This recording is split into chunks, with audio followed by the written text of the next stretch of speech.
dark hunting, daughter? Hello everybody on the beautiful website YouTube, this is your Uncle Guru coming here, and today we're taking a look at the classic Universal monster movie starring Boris Karloff. I am talking about Frankenstein.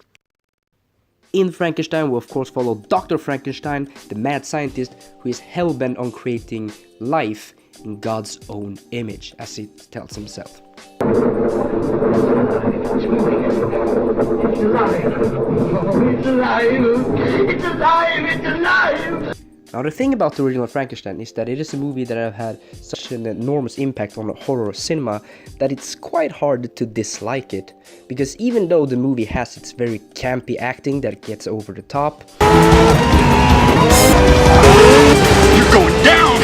the intro that feels a little bit draggy and also rushes some scenes quite a bit, there's still a lot of things to like about this movie.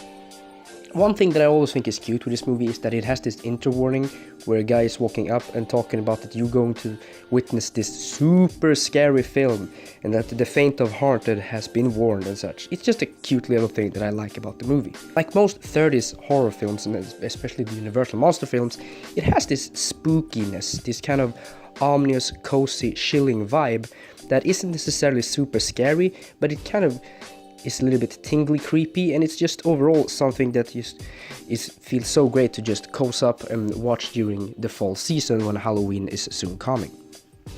I also feel like even though most actors get a little bit over the top, I feel like Colin Clive, who plays Dr. Frankenstein, delivers a truly great performance. We truly believe he is this mad scientist who is so hell-bent on creating life by his experiments. It never feels like he goes too over the top, and at the same time he still has this insanity to him that makes us very on the fence on what to think about it. Then of course we have Boris Karloff as Frankenstein's monster, which is a classic performance, and the thing you can say about it is that with no words and just movement and facial gestures, Boris Karloff delivers a very sympathetic monster that we actually care for and feel sorry for, yet at the same time we understand the human's reaction to him. I also feel like the reveal of Frankenstein in this movie is very well put together.